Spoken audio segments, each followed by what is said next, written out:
What is going on, you guys? Welcome back to the channel. Today we're going to be buttoning up the CRX. So I ordered a couple things from Amazon and 3 of the 4 items are here. 1, 2 tres, and the 4th one comes here on Monday. Today is Friday. This is not mine. So let's open this package together and show you guys what I have. Alright, so I don't know which order these are in, but first package.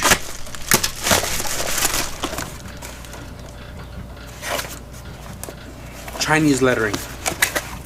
Oh, so I decided that I didn't want to remake my exhaust system, and the exhaust system on the car right now is from the turbo all the way back. It's 2.5 with a 3-inch outlet. And if you guys don't know who WF Shit Up is, I follow him on Instagram. He has an all-wheel drive 600 plus horsepower hatch. He has one of these which is ran off vacuum pressure, so you know, under a certain amount of PSI, this would open the valve and then he becomes open downpipe. And now that I'm looking at this, they sent me the wrong one.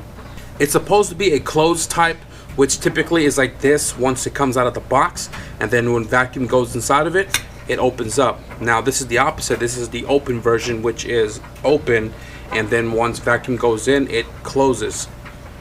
Amazon, Chinese product. It was super cheap, 30 bucks, whatever. Second package, a subscriber sent me a boost gauge a long time ago, and I'm running that in the car now. It's super off calibration now from the time that I took the engine out to when this car is now reliving. I'm not sure how, but I got a Glow Chef boost gauge. It's not a real main necessity, but I bought it because it was 40 bucks. I still need to get an oil pressure sensor, and probably going to order that later, probably a week or 2 from now. And the third box is Wideband, because I don't have one in this car. I'm pretty bummed out about the cutoff, because I wanted to get this installed just in case a 2.5-inch exhaust is going to restrict me from making 500 plus horsepower. If it does restrict me on the dyno, obviously I'm going to take off the downpipe from the exhaust to run an open downpipe, and you know, hopefully make some power then. But if I can get this somehow reversed, then we'll install this so we don't have to remove the exhaust. Instead, we just open it up and let it rip. Okay guys, so before I tinker with the wideband, I was kind of looking at this to see if I could somehow reverse the flap right here, and I think I know what I got to do to make this work. Right here we have the actuator, and I've already taken this off because I was trying to check out positioning. So let me show you guys. This one, when vacuum comes in, it pulls this way. Just imagine this being like that, right? And when vacuum comes in, this rod pulls back, which then, you know, closes the flap. You see what I'm getting at, right? But if I move this guy, cut that little tab off right there, and move this lever around to this end,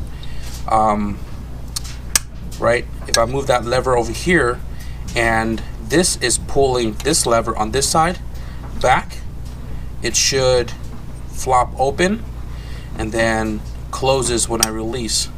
So here's the cutout with the actuator welded on the opposite side. You can now see that the valve is closed.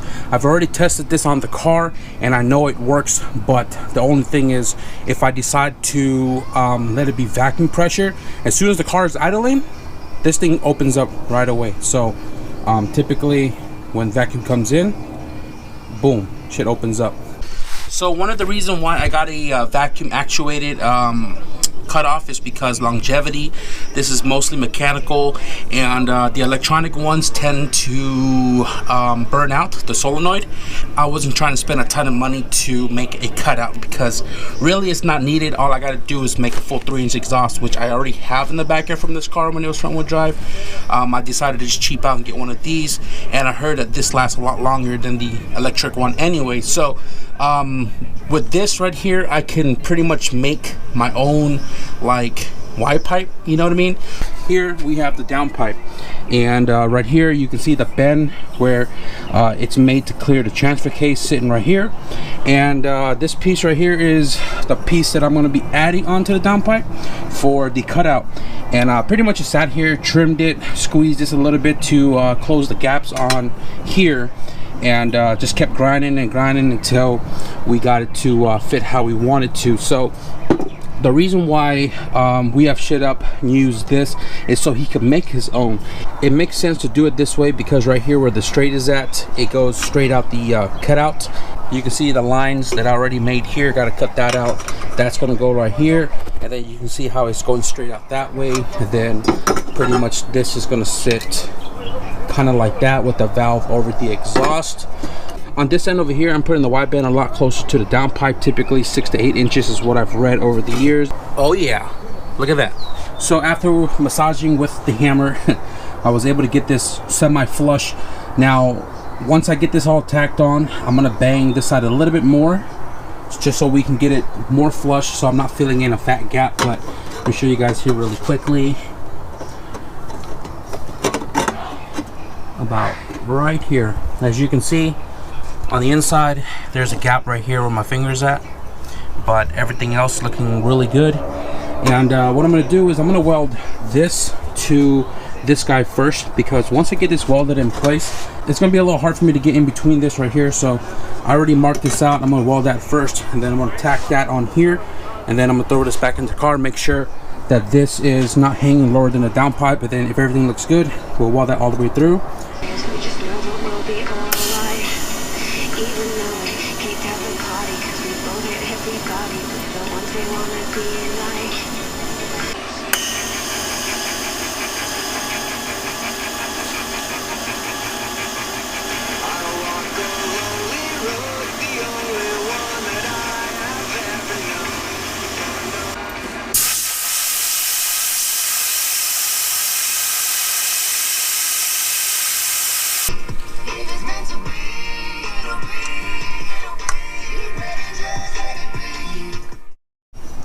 What is going on, guys? So it has been 2 days now that I was fabricating up the cutout for the downpipe, and yesterday I took off to Fontana to go buy a short block that the dude flaked on us on. So we recorded that whole vlog, and we met some awesome people. You guys are gonna see that video after this one, so stay tuned for that. But let me show you guys what I've done as far as the cutout goes on the downpipe. And I would say it's somewhat finished right now, because I still need one material to fully finish it. But check this out. We have the 3-inch you know, coming off the 2.5 downpipe, and the reason why, as I mentioned before, I bought this is so that I could place it where I wanted to place it. So thank you to Brandon. He gave me a tip that when he did it on his car, he wanted the cutout to be in line with the flow of the exhaust fume. So I have mine placed here, so that way when the exhaust comes out, it goes straight out the cut, instead of, for example, if I had it over here, it would have to cut this way to exit out of here. So I have mine placed here. I have this piece welded on. This dumps kind of where the subframe sits right here. It dumps underneath that. So this is kind of where the pedal assembly area is at. It's nicely tucked up, and I said that it's partially finished because I still want to put a turn down, so that way it's not just shooting at, you know, the floorboard underneath my car. That piece is still coming in. It's a real tight 90, so it just goes bloop, bloop, and points straight down. And right now what I'm going to do is I'm going to get this installed in the car, run a vacuum light on it beforehand, so that we don't have to try to squeeze in between the subframe, and get the wideband hooked up over here as well too. My package came in the mail this morning. This right here, let me show you guys really quickly. It's a solenoid from Amazon, and I was looking around online to see, you know, what kind of solenoid can I buy that would work how I want it to work, as far as, you know, controlling the actuator. And this was like a tip from Brandon as well too. He has a max solenoid on his actuator, and it's a two-way valve, so it opens and closes pretty much. And given that this opens at -2 psi, it opens as soon as I crank the car, so obviously I'm not trying to do that. This right here was $10 on Amazon. I'll put a link in the description below, and I believe you're supposed to get like 100% ED, which will work continuously, you know, staying on without burning this out or whatever. So anyways, guys, I'm gonna go ahead and get this installed into the car, and everything else that I've removed to get to that downpipe, dump tube, all the bolts and screws, and then we'll move into installing the AEM wideband gauge right there. I did actually fix my boost gauge. The vacuum line was actually clogged up. I used a different T. I didn't realize it. and now it works and reads accurately. So I'm not going to use the glow shift gauge. That's just going to sit around for another car that I may be building soon.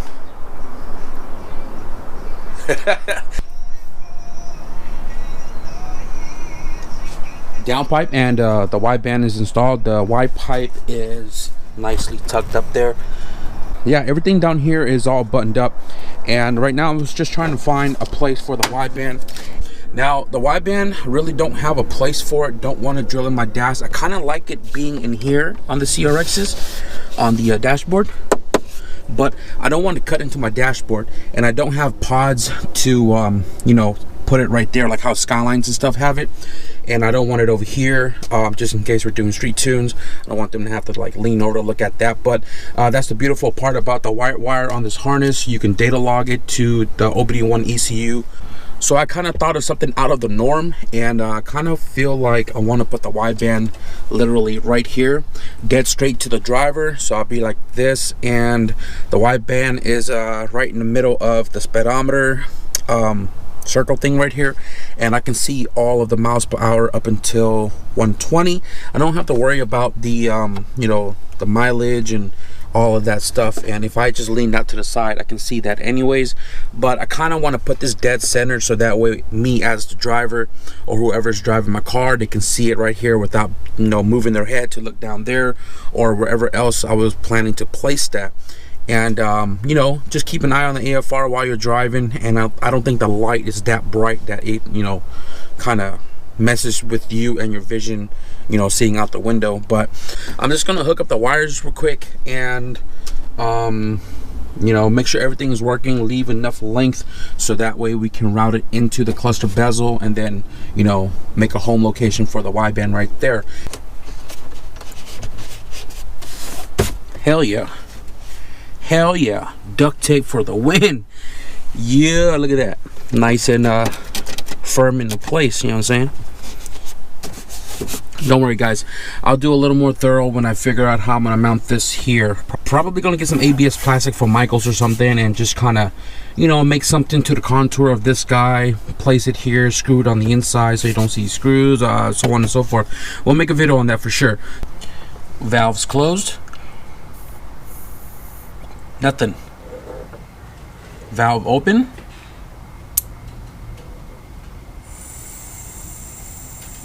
Air goes through. Another day in this video, guys. I believe we are like 4 days deep into making this video possible. And last night I finished up a little late. Didn't want to sit here and rev up the car to show you guys the cutout and stuff, but it is done. Let me take you guys inside the car real quick and show you what I did as far as the switch and solenoid setup goes for the cutout. So you guys saw the wideband, it's taped here temporarily, and the switch, I have it right here, same spot that We F Shit Up has on his hatch, and this is a perfect spot. It didn't have too much of a wiring to, you know, grab power and stuff like that. So that's there. And then let me show you where I mounted the solenoid.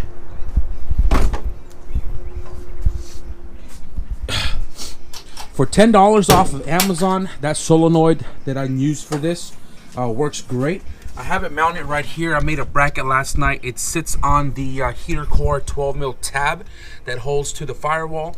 You can see it's right there. You got the power going in, then you got the ground. I just ground it right here on the thermostat because it was close. And vacuum in, and then vacuum out.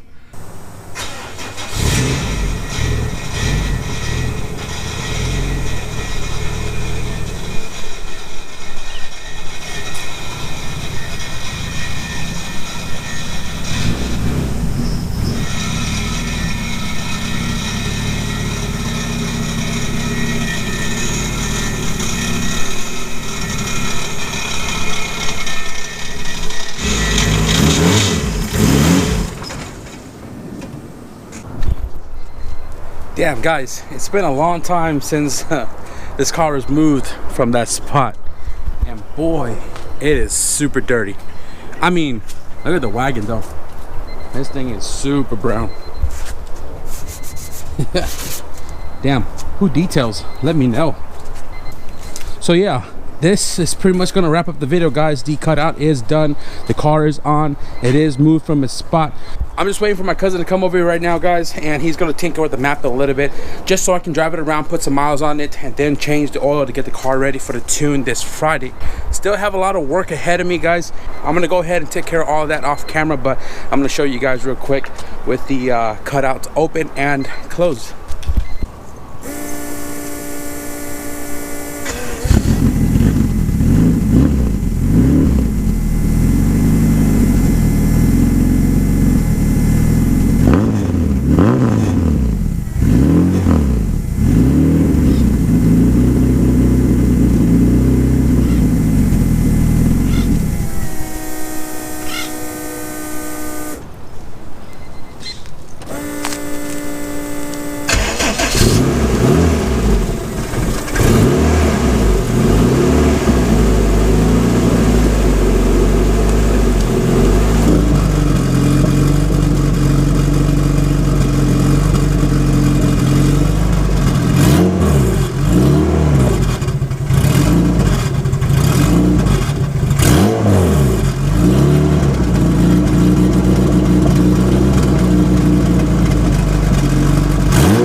I did get my oil today as well too, some VR1 racing oil 2050 synthetic. We're going to be running that this time around.